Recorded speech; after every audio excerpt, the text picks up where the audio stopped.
for our teachers, mentors, and parents have supported us every step of the way. May you continue to bless them with wisdom and patience. As we close this chapter, may we carry the lessons of this year with us. With grateful hearts, humble spirits, and a desire to keep learning and growing. All this we pray in your holy name. Amen. In the name of the Father, and of the Son, and of the Holy Spirit. Thank you, Miss Gabriel. Please remain standing. With pride and honor, let us witness the entrance of colors, followed by national anthem and school hymn. Sa botawat. No.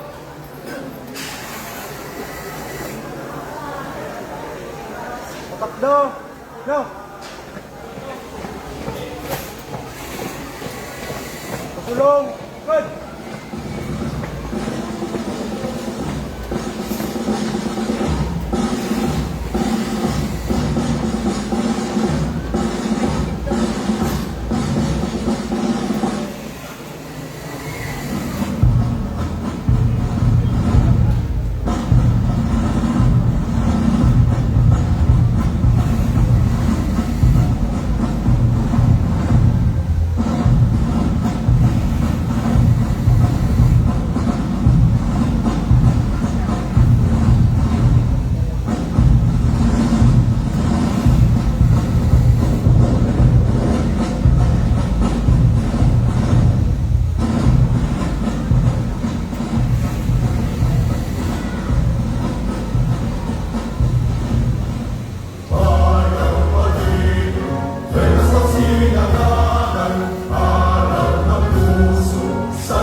We may now be seated.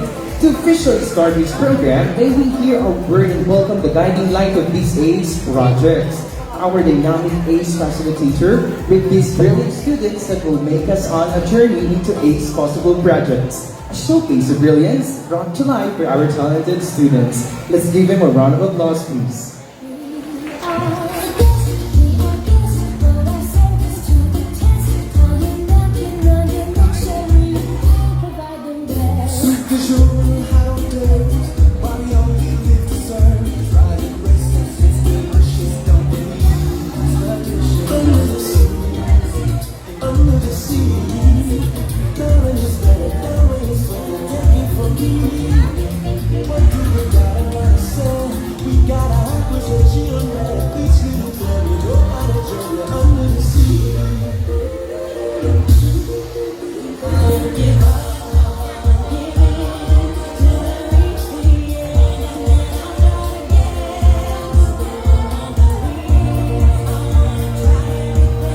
Hello po, good evening po sa ating lahat.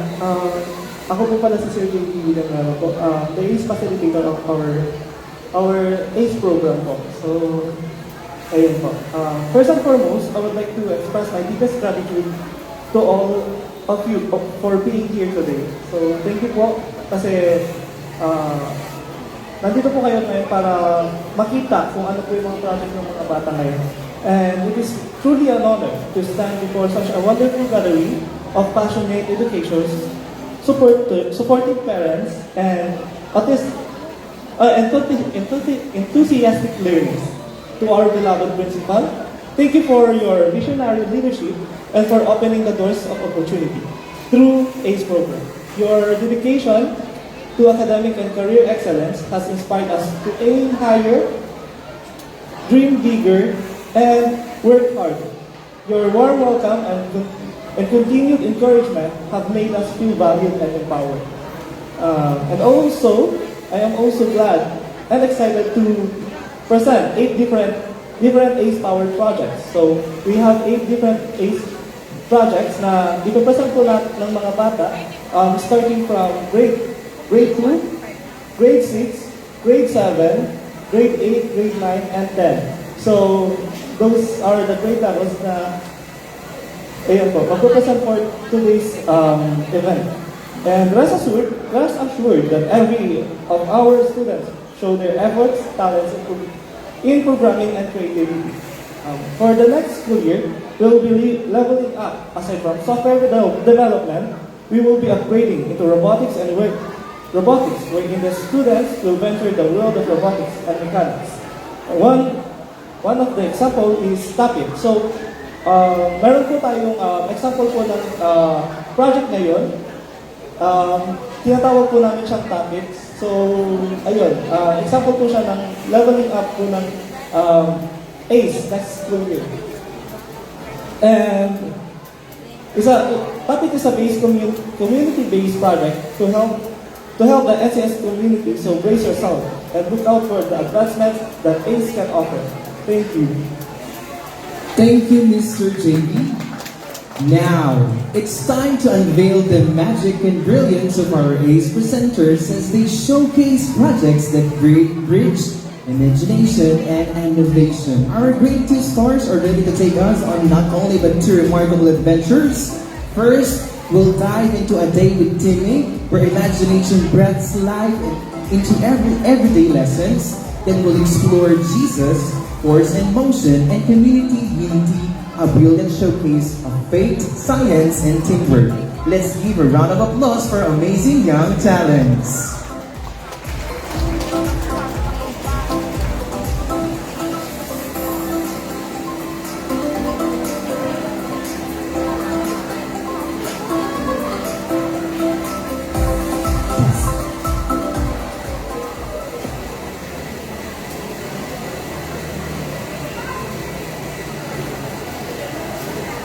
Marcus.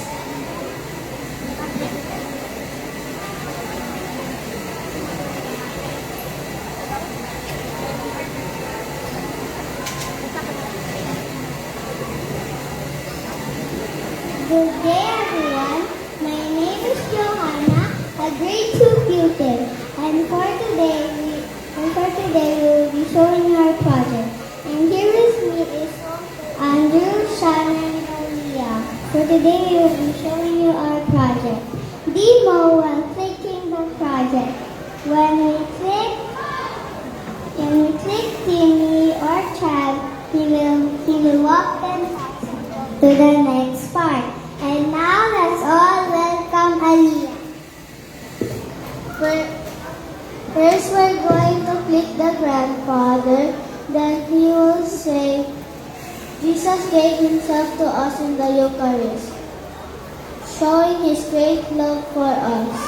Then he will go downward by 3 and going back to his position, then he will send an orange envelope to the child.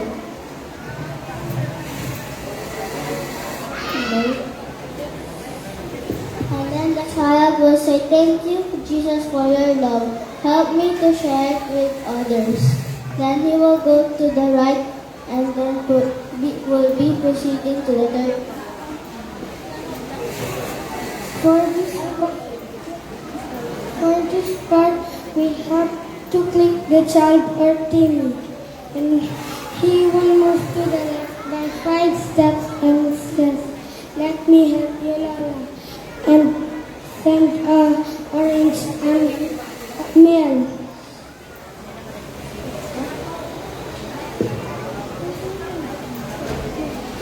And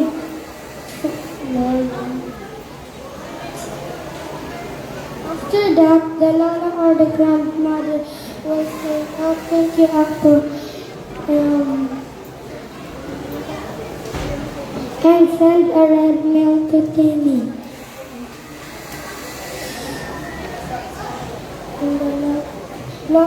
And the child and after Timmy receives the red mail, he says, Lord,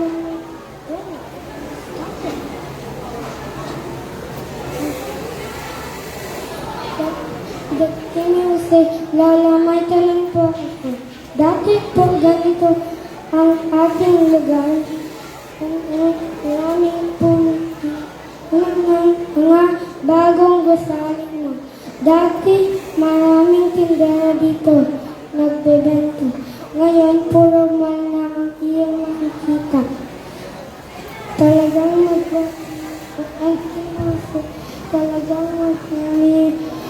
nagbago dito.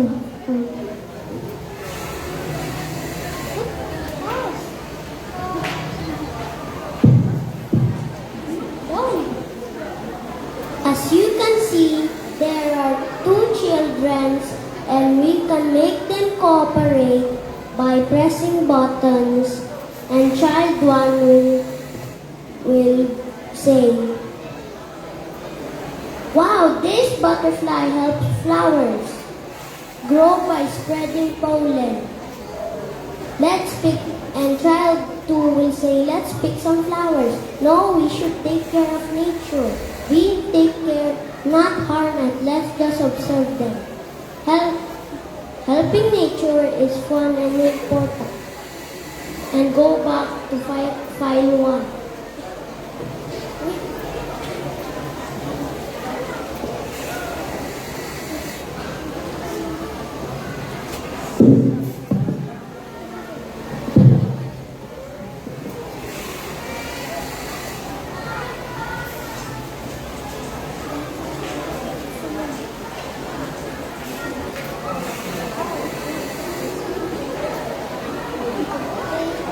Thank you for listening.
future. And before anything else, we would like to thank our advisor, Ma'am Shirley Cabral, for her dedication, KV Villanueva for helping us and facilitate our daily works and tasks, and also to Sister Grace Dominic Rosario for letting us experience this kind of program. Moving on to our project. In order to start our project is to press the character riding a bicycle.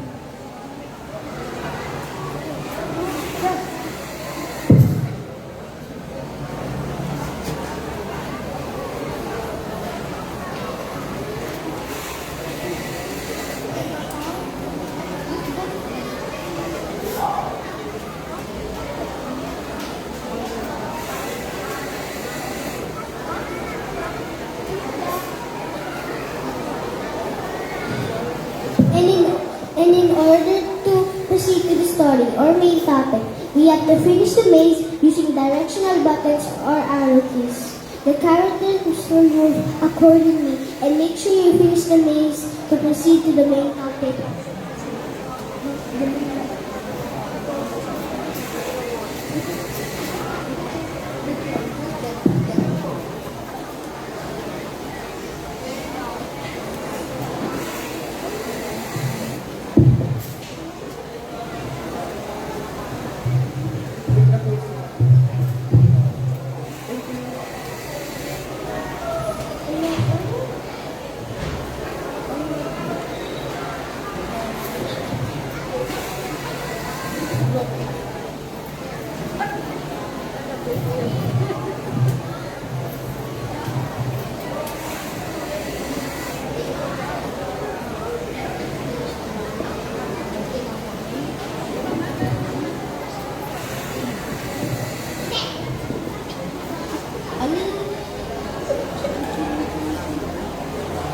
In this page, we listen to the conversation with Maria and the teacher. For example, we press the teacher. Yes, Maria, what would you like to ask? What would you like to ask? Ma'am, we learned so much in all of our subjects. I just wanted to ask how all of our subjects, all of our lessons are connected. Can we talk about that? That's a great question, Maria. Our lessons might seem different, but they all help us grow as better individuals and members of society.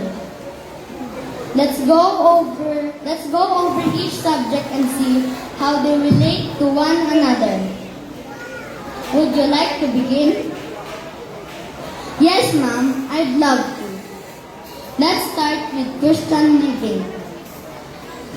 I remember today we discussed how Jesus reconciles us with the Father and with one another. Could you explain that more? Certainly, in Christian living, we understand that Jesus came to restore our relationship with God the Father.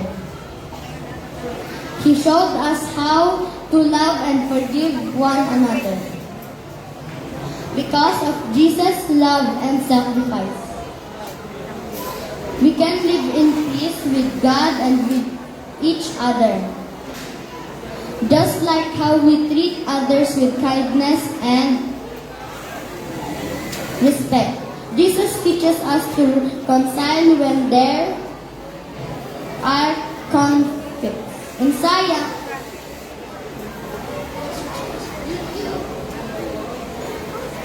Others and like the students forward of their new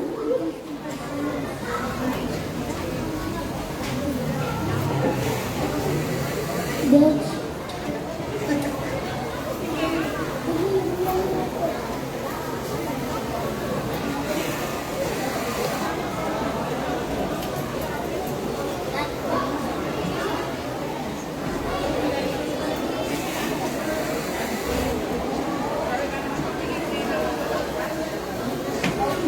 the last page. Thi- This is the last page where in first we click the teacher and the teacher will say in Filipino. We learn about the importance of respecting others.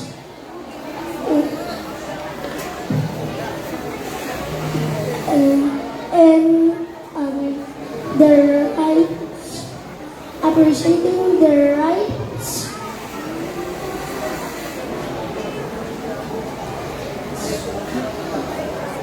We learn about to use objects and to describe people and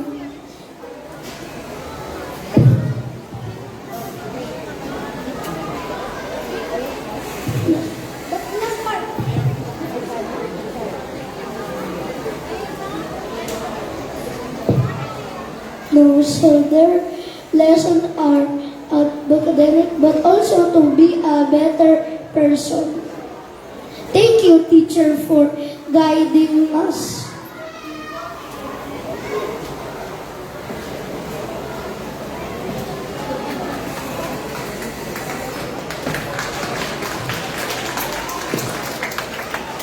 Wow, what a journey. Through a day with TV, we've seen how creativity transforms a lesson into magic. And with Jesus, force and motion and community unity, we've marveled at how faith, science, and teamwork come together to inspire us all. A heartfelt thank you to our incredible grade 2 pupils for their talents and hard work. And to everyone who supported them, keep shining brightly, stars. Prepare to be amazed as grade 6 takes us on an exciting journey. The adaptation adventure explore evolutionary wonder, where interactive ecosystems spotlight sustainability. Let's give them a big round of applause, please.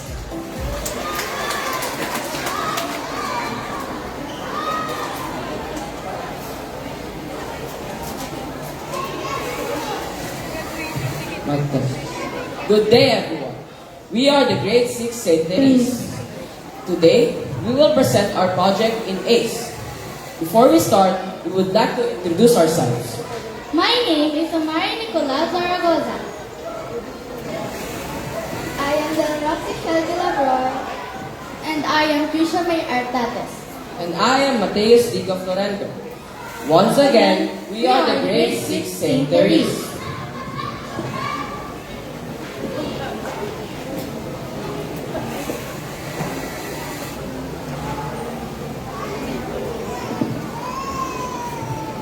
This project connects 6 essential subjects: science, Araling Panlipunan, social studies, English, health, math, and computer science.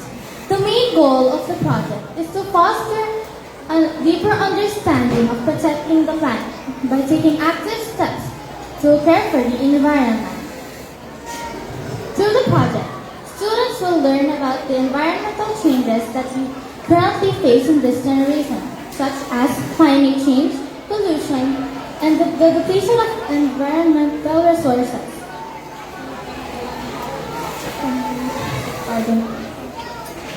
It aims to provide a comprehensive exploration of the things that we notice about the environment, because our actions are getting worse and worse as the years come by. By snapping and connecting the blocks together, we successfully created this project. The very first step in our process was to plan out what we wanted the final output of our project to look like. After that, we assigned specific roles to each team member, such as who will take on the role of programmer, designer, and other responsibilities. Initially, we focused on organizing resources. We prioritize elements like the background, sprites, and overall visual design. Once the visuals were set, we move on to the more challenging part, programming.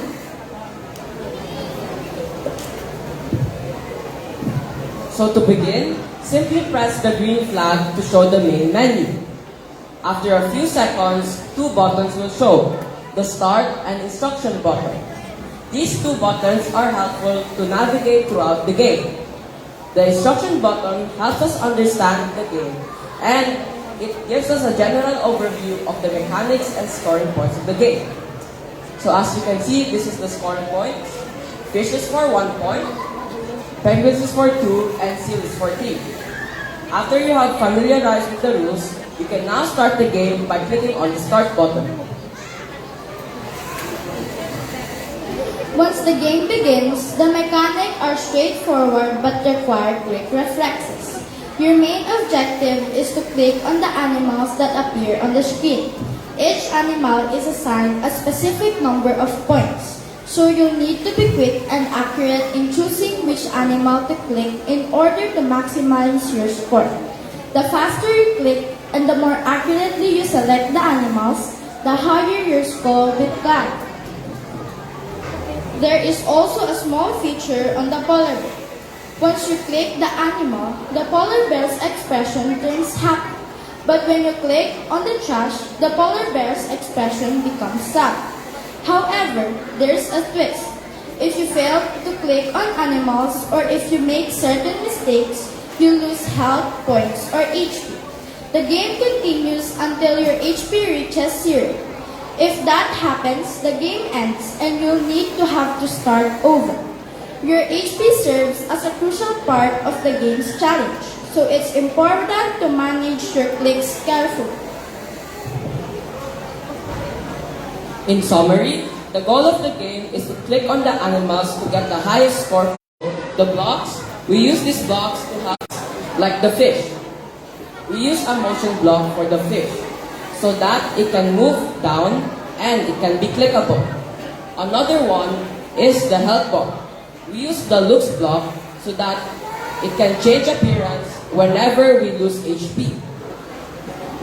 There's also the buttons. We commonly use the control and defense button in making the buttons itself. Lastly, the backgrounds. We make the background using canvas. And as you can see, we chose an Arctic or a snowy theme. So that's about it.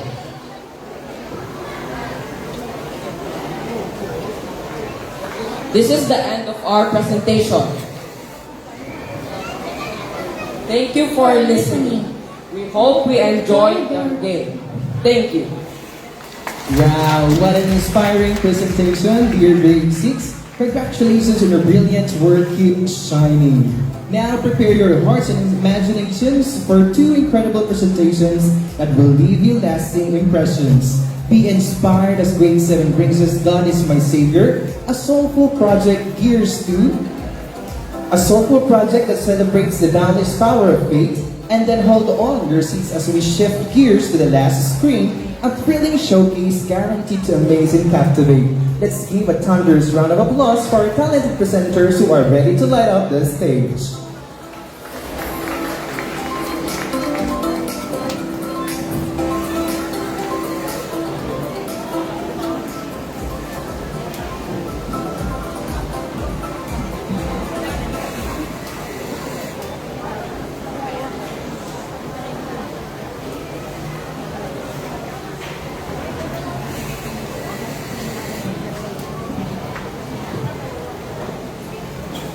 Good afternoon, everyone. We are proud to present our ACE project to you all.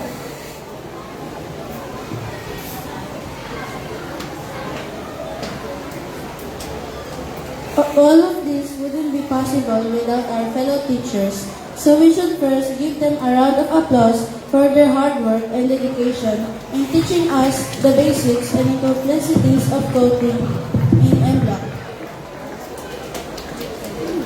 Before we start our ACE presentation, let us introduce ourselves. First, I'm Katie Michelle D. Pana, who is in charge of making the story, God is My Savior, which is linked into 3 subjects, which is Christian living, Aling Panlipunan, and lastly, English. Secondly, I am Charles Evan and I did the coding to make this MBlock file that we will present.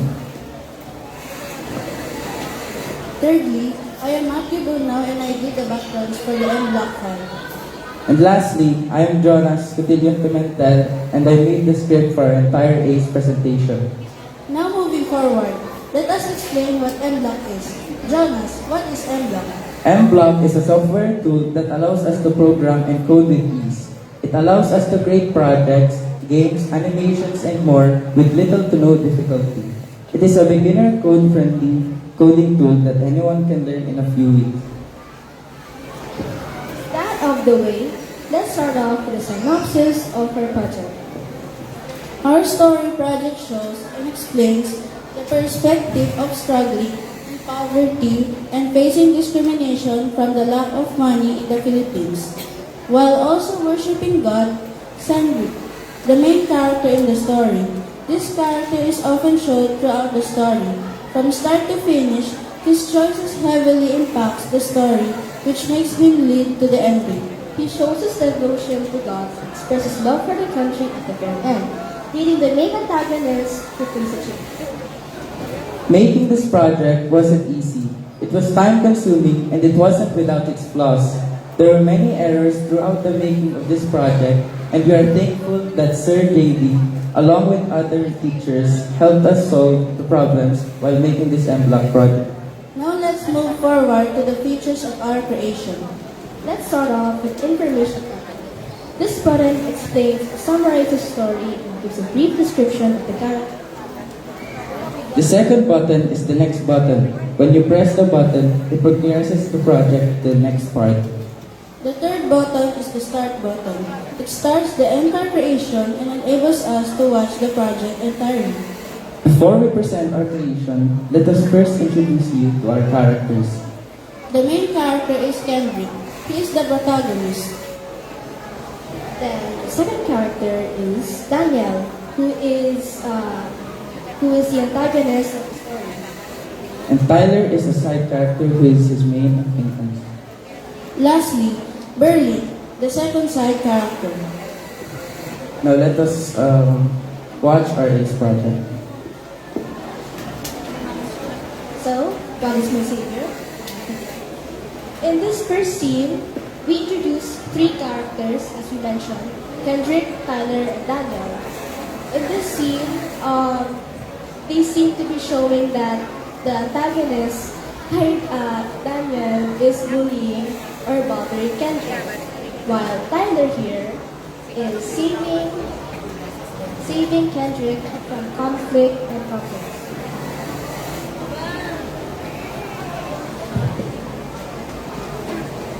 Throughout the story, we see recurring themes like change and character development.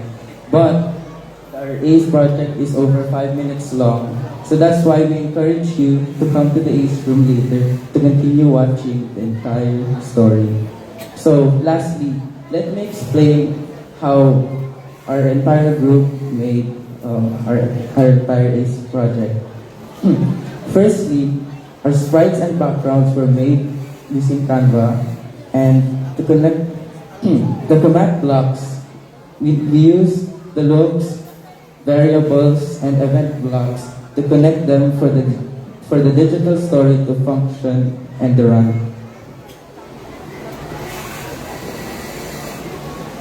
And that concludes our time here.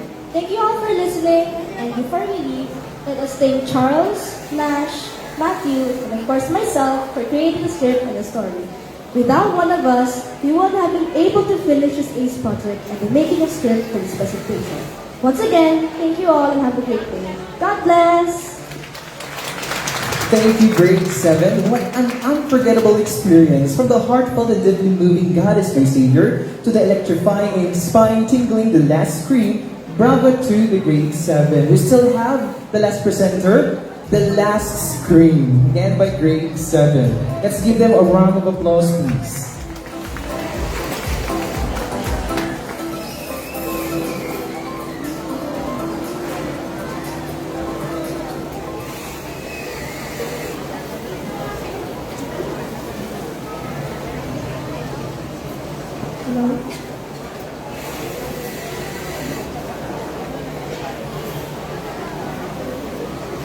Greetings in the name of the most most Sacred Heart of Jesus. Good evening, everyone. Have you ever heard this application where you can create simple stories and mechanics? Well, we are here to proudly present our project in ACE. But first, we would like to introduce ourselves. Hello, I am Darn Claire C. Rebello, your leader for the Group 3. And I, Sofia Dolor, your presenters for today. In our project, there wasn't only one subject involved but three.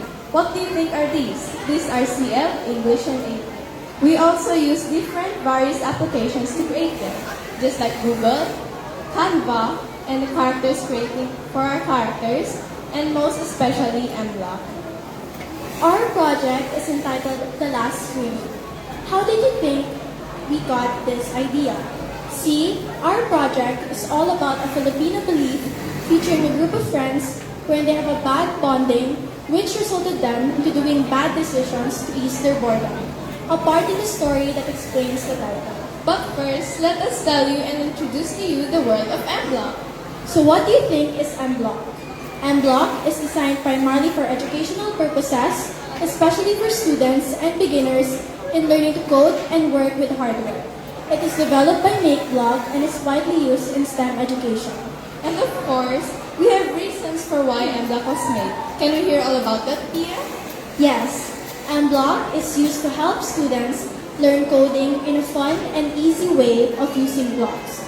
So we can create our own games, stories, control robots, and more. Isn't that interesting? Why don't we know its purpose as well? Mblock can make coding easy to learn. It's not necessarily that we have to learn how to code. We could just find the blocks and add them to the characters. It helps us build creative projects like animations and short stories. We could develop problem-solving skills. We could learn by doing and prepare for the future.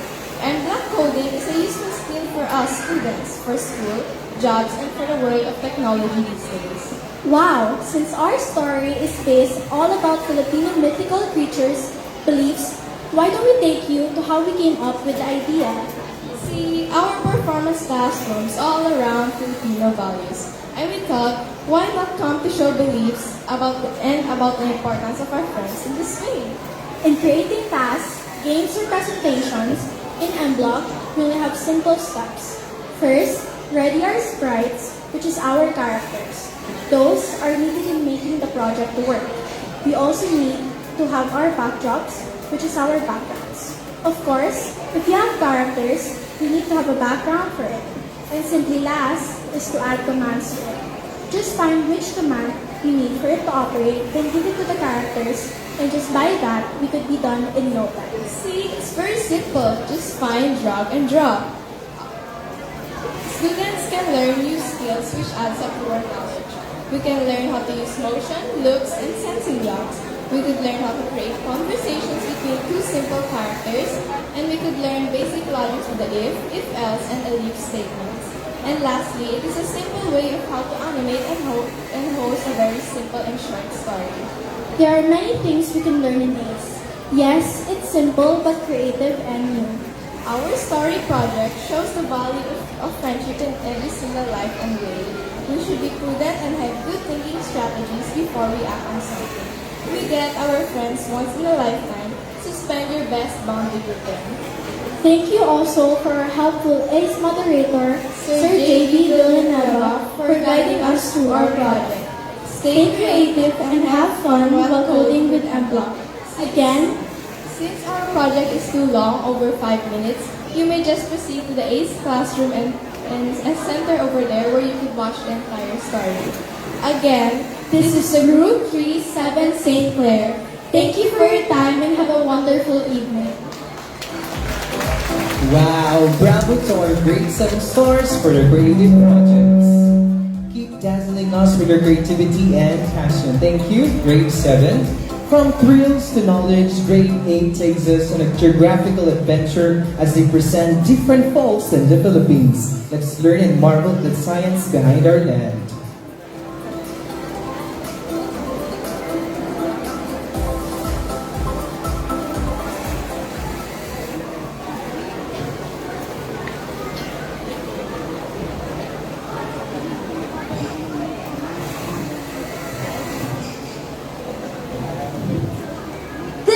evening, my fellow NCIans, dear parents, school staffs, teachers, and sisters. Today is a remarkable event for the school year 2024 to 2025, recognizing the dedication and perseverance of us students. We will be presenting a project from Grade 8 St. Gabriel for the ACE Year-End Evaluation. But of course, before we begin, let me introduce myself and my companions. I am Lia Alantaya Cambe, here with Elijah Kate C. Bonita, Adria Subnet, Felicity Lacangan, Noriel Villanueva, and Yuan Ramilo. Once again, we are Grade 8 St. Gabriel.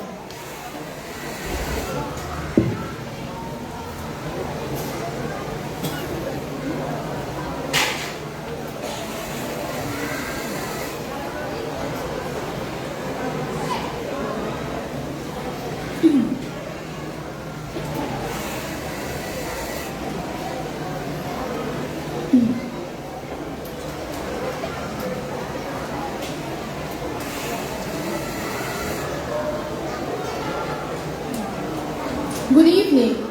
Before we proceed with the actual project and presentation, let us discuss about the user interface or buttons used in our project. Here, we got the start button and the additional information. The start button, obviously, it helps us proceed with our project. The additional information, let's click it.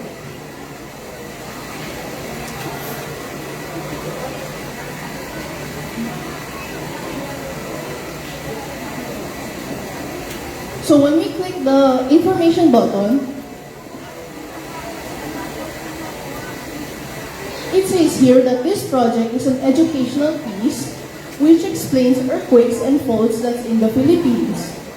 And this is created to educate students about its faults and give an overall overview or summary about the project. Here, we see one button, which is the back button, which is that green arrow over there. Now, let's proceed with the project. Let's click the start button. Here, we can see a dialogue from a character named Matthew. He's hoping that something bad doesn't happen. Then suddenly, an earthquake just happened.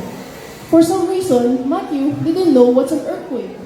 So, his friend Ben decided to teach him what an earthquake is.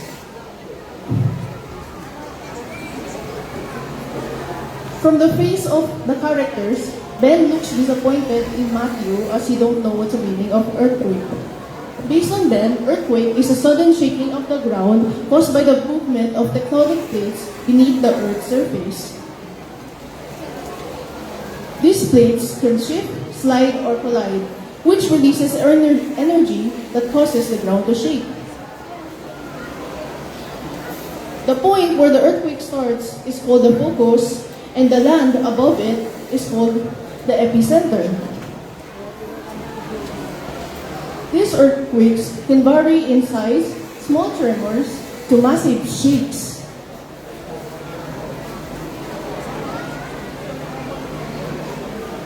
Based on Ben, this can cause damage to buildings, trigger landslides, and even tsunamis. So now, Ben is asking Matthew if he understood. So now, he's offering a small pop quiz. As you can see, after the conversation between Ben and Matthew, there's a pop quiz where your knowledge can be tested if whether or not you will listen to the lesson given by Ben. Before we start the quiz, let me read to you the topics. For each question, there will be 20 seconds given to you. If the question is not answered in time, then you will be brought back to the start. Let us begin the quiz. For the first question, what is an earthquake? A sudden violent shaking of the ground, a sudden displacement of the seafloor, or you forgot? What do you think is the answer? Let's try a sudden violent shaking of the ground. It looks like we got the answer correct. So now let's move on to the second question. second question is, what causes an earthquake? Is it tectonic plate movements, or volcanic eruption, or you forgot? What do you think the answer is?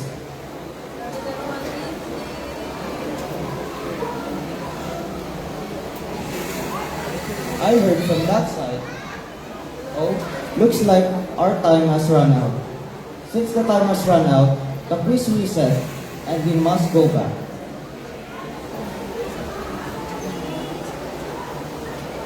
Now let's choose tectonic plate movements.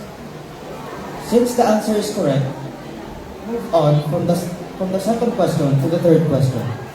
The third question is, what is the point of Earth's surface directly above when an earthquake originates?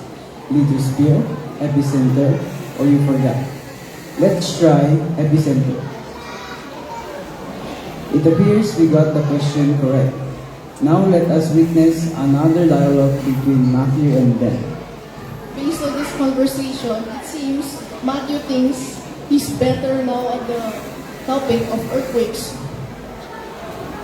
But at least Matthew now knows what an earthquake is.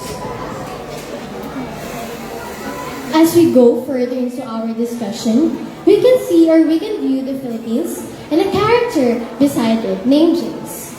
The character or James will be guiding us on how to view some points in the Philippines. And as we can observe, there are 5 location pins in the Philippines. And these location pins will lead us to a certain point where we can view a specific fault and their characteristics, descriptions, and backgrounds. Now, let's put it into the test. Our first fault is Bangi Fault. The Bangi Fault is a part of the Philippines. It's a big Ilagal fault in the Bangi, Ilocos Norte, Philippines. The fault is characterized by a series of lateral offset spurs with large vertical components of displacement. 3 more faults. Let us summarize the things and maybe call on Ms. To educate students about the earthquakes or faults in the Philippines. This was also created through the ACE, through the MBlock program, which helped us create the project. Here is the interface of our MBlock program, and this is what we use in order to create our project. In this side here, this is the blocks or the code for the project. In this side here, under the sprites, are the objects or characters used for the project. Now, let the mic go to Ms. Adria Sokner. And that ends our presentation for the ACE year-end evaluation. We hope that we deepen your knowledge about earthquakes and the faults that are located in the Philippines.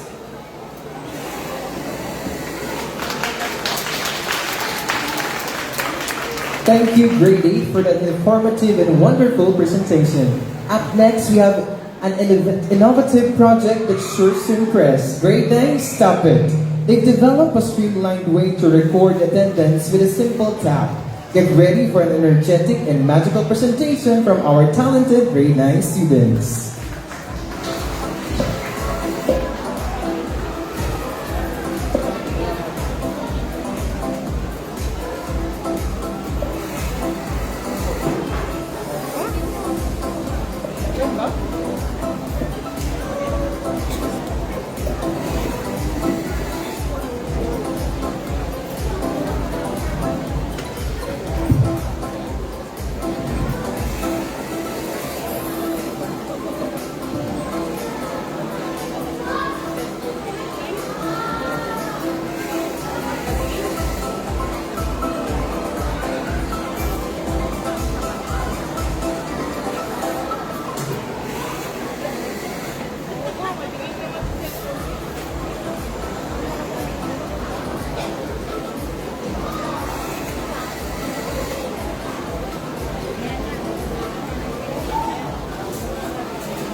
wondered how easy our world can be when everything is just one tap away? When everything is accessible and in your reach? Well, guess what? We made that happen. Through our project called Tap It. Good afternoon, ladies and gentlemen. We, the grade 9 St. Lorenzo student, are right in front of you to present our project in our links coding education. My name is Carl Nathan Villanueva Polanco. I am the executive of the project. My name is Juan Cedric Cabantac, the kit handler. My name is Dave Kakas, And I'm Carl Pasqua. and we are the programmer and planner of this project. My name is Dinsel KDC Rebello, And Celine May F. Manzano, and we are the schematic designers. Have you ever lost your ID or no other way to access in certain places? Or maybe you just forgot it at home and had to go through a whole lot process just to prove you're supposed to be there. That's why we're making a backup system using an Arduino and RFID card system. So even if your ID is lost or unavailable, this system allows you to coordinate and verify your identity through the administration office and still gain access. Tap.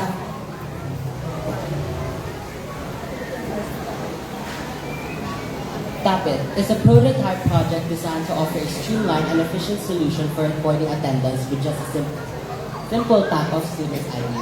By leveraging the power of Arduino Uno and an RFID reader, students can effortlessly mark their presence and go about their days. The system of organizing and automating way of managing attendance, making the process quick and hassle-free for both students. Now let's move forward to schematic and designs. Schematic and designs are made out of 3 parts: an RFID reader, an Arduino Uno, and an LCD screen.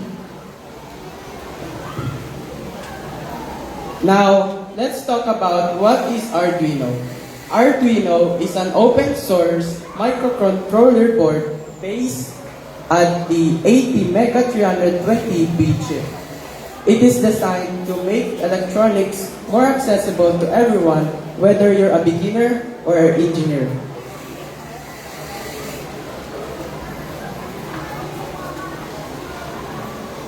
Next, we have an RFID reader. An RFID reader is also known as radio frequency identification reader. It is an electronic device that reads data stored on RFID tags using radio waves. It is commonly used for access control, identification, and automation systems. And in short, it's like a digital key that needs to be scanned for access. Lastly, we have LCD. What is LCD? An LCD or liquid crystal display is a screen used to display text, numbers, and characters in Arduino projects. It's simply an effective way to show data like sensor readings, messages, or menus. Now you might wonder how we collect the data gathered by the RFID.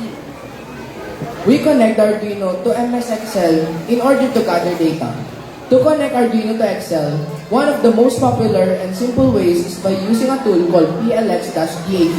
PLX-DAQ stands for Parallax Data Acquisition Tool. This tool connects Excel. This tool is an Excel add-in that allows Excel to connect to Arduino through serial connections like USB. Once connected, any data set from Arduino can appear directly in Excel. This is useful for real-time data logging, like scanning RFID tags, tracking temperature, or measuring distance. Now, why use Class and functions, worksheets, and workbooks, and many more. So in short, Arduino collects the data, and Excel helps you store, calculate, and visualize the data easily. This is great for both school-related projects and real-life applications. So here's the magic of an RFID scanner.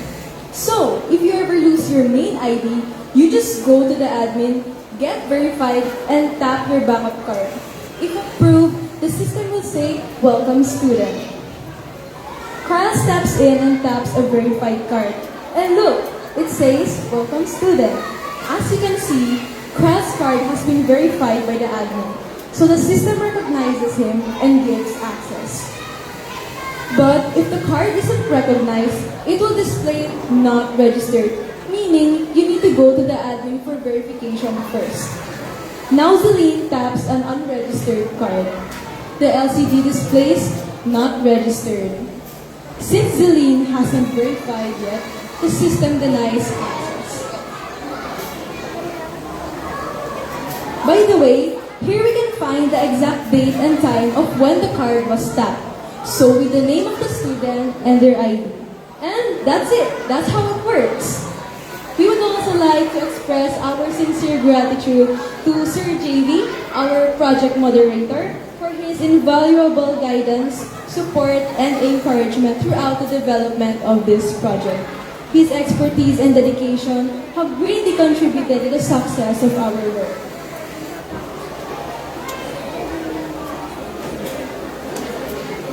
Once again, we are Grade 9 St. Teresa. Thank you for listening and always remember to just tap it.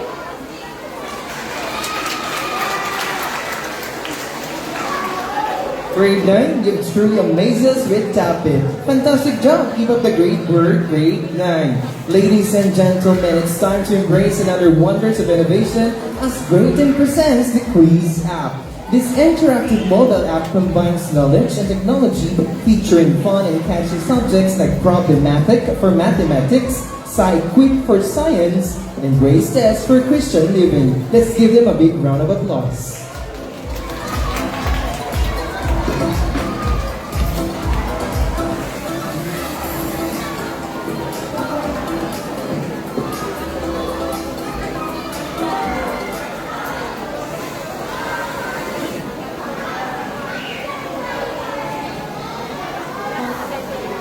Good evening, our fellow NCIans, dear parents, sisters, and faculty members. We are the Grade 10 representatives. Before we start our topic, we would like to introduce ourselves. I am Dasin Morris Dicacas. I am Rob Owen Garma. I am Sophia Alexa Cabonce. I am Andrea Colleen Carino. And I am Ashley Nicole Orones. Today, we are excited to present to you an app that's true to challenge and sharpen us, the Quiz app. This app consists of 3 categories. The first category, which is mathematics, also known as problematic. If you love numbers and solving equations, this is for you. The 10 questions are ranging from easy arithmetic to the hardest, which is algebra. After answering all of the questions, Since we are in Catholic school, we have the Christian living category, which is called the Grace Test. This focuses on the life of Jesus and faith. This also provides a better understanding on what you know about being a good person. Just like other categories, this has 10 questions, and the final score will be given at the end of the quiz. Finally, let's talk about how the application will show you your score. Once you have answered all the questions, no matter which category you choose, the app will instantly show you your score out of 10. You will be able to review your answers. You will be able to review your answers, and the app will give you feedback in order to help you improve. So whether you're acing math problems, science equipments, or reflecting on Christian morality, you'll always know where you'll stand and what to work on next. Thank you for your attention and participation. We hope you enjoyed exploring the Quiz app with us. May it inspire you to learn and grow in all times. God bless, and once again, thank you for listening. Wow, outstanding work, Grade 10. Your creativity truly shines through the Quiz app. Fantastic job. Keep up the amazing work, mga anak. And now, a moment to honor our talented presenters for their incredible efforts and hard work. It's time to present their certificates and commemorate this milestone with pride and joy. Let's start with Grade 2 students. Grade 2 students presenters, together with their advisor, Ma'am Shirley, to join us on stage. May we also request the presence of our respected school officials to help in rewarding. Please join us on stage. Sister Grace Pusayan, our school principal, Ma'am Arlene, our school assistant principal, and our ACE facilitator, Sir JB.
We have Johanna Kelsey A. Sunigo.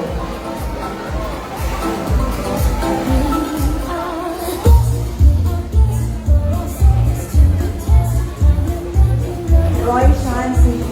G. Kaabay.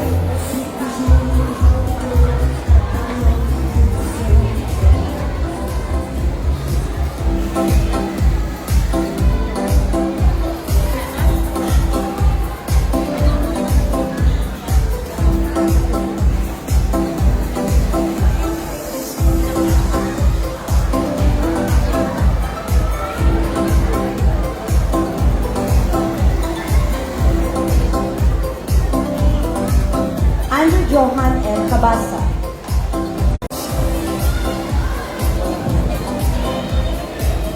Allow me to read the certificate citation. Certificate to participation is given to these students of grade 2 for having actively participated as a presenter of the project Jesus, Force in Motion and Community Unity, a Scratch Junior Adventure during the Aralings Coding Education ACE Playground held on April 10, 2005 at Narvacan Catholic School. Given this 10th day of April 2005, at Narvacan Catholic School, Santa Lucia, Narvacan, Ilocos signed Maria Sara Francesca S. Oblena, Managing Director of Emerging Products and Programs, Phoenix Publishing House, INC.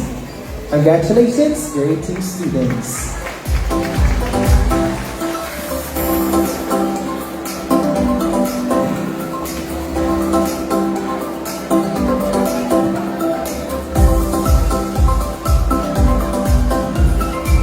Next up, let's have grade 6 together with their advisor.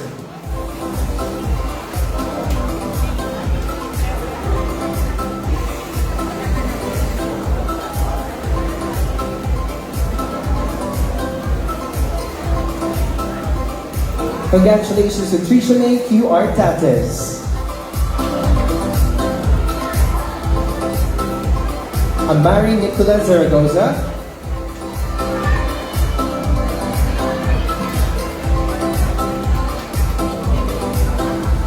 Matthews D. Florendo.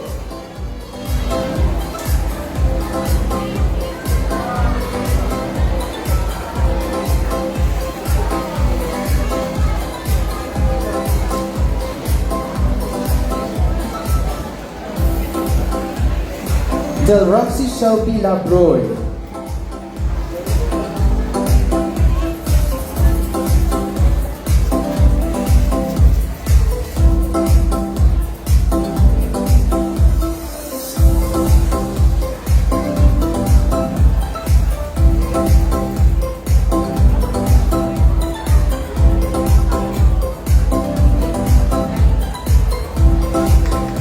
Once again, our grade 6 presenters, congratulations. Now let's have grade 7 with their advisor.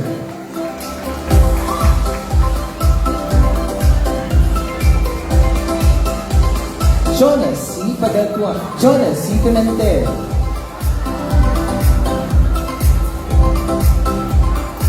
Kathleen Michelle Pannon. Caitlin Michelle Pannon. Charles Evan D. and Sofia Eliana A. Dolor.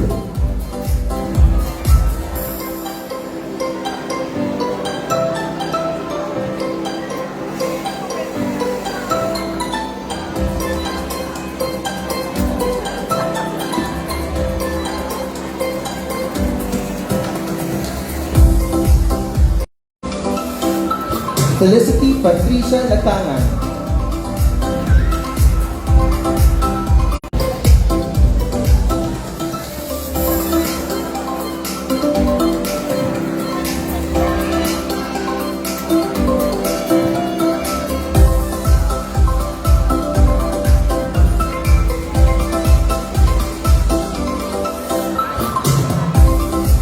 Once again, congratulations, grade 9.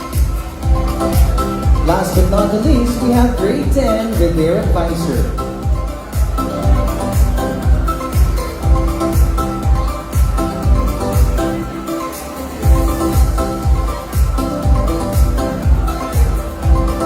We have Dustin Morris D. Takas,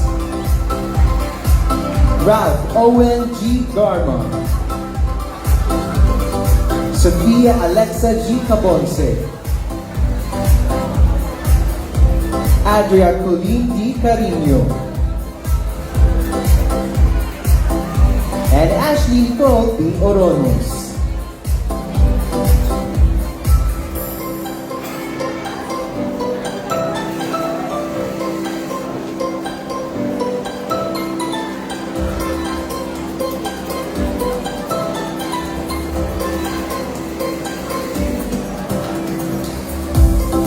Congratulations, grade 10. Okay, at this moment, may we hear a word from our assistant school principal, Ma'am Arlene B. Ganado.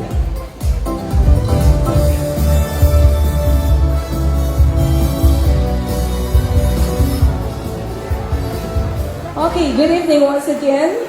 Parang na-overexpose na ata ako. Pero sabi nila, you have to make sulit na your exposure.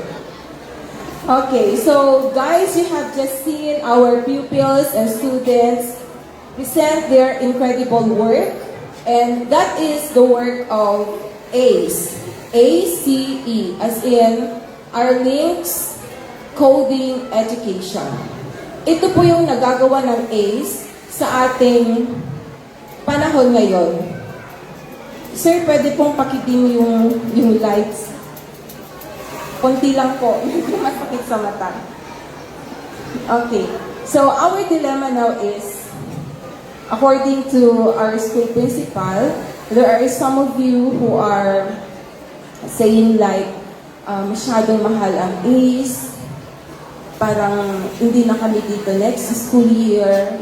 But guys, what you have seen is really a very inspiring work because even the grade 2 pupils are able to create their own project. And that is a collaboration of at least 3 to 5 different subjects. So, you try to think it over. Yun yung pinaka-interesado ako. Nagreklamo din siya sa akin noon, Ma'am, hindi mo ba talaga ako pakakainin? And the answer is, yes sir. Kasi kung kakain ka pa, wala ka ng time sa lahat ng mga bata. So he really have only 30 to 40 minutes na lunch time. Yun lang po talaga yung lunch time ni Sir Javi.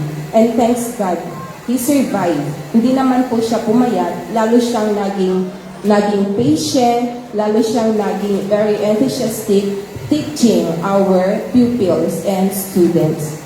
So, yun po yung sinasabi namin na let's try to think. Kung wala po ang ACE, Saan po pupunta ang ating mga estudyante or ating mga anak since we are living in the digital world. So I have my own understanding of ACE. So ang sinabi ko sa ACE is accessible, creative, and efficient. These are the pillars that define how we teach and learn coding. ACE makes coding accessible for beginners. Kaya pwede rin po kayo show us how they were able to think critically. Kasi mahirap din po yung gagamit tayo ng Arduino. And at the same time, ACE is not just about learning to code, but it's also Thanks for your guidance and support that made this project come to life and victorious. Your unwavering dedication to our students' growth has been truly inspiring. Now, we will be giving you not 30 minutes, but 15 minutes na po. Since you are very eager na ho tayong lahat na makita performance ng ating mga dear students at ng mga anak po natin. Again, 15 minutes po.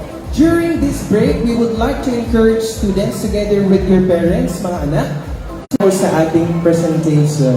Embrace yourselves, dear audience, parents, because the best is yet to come.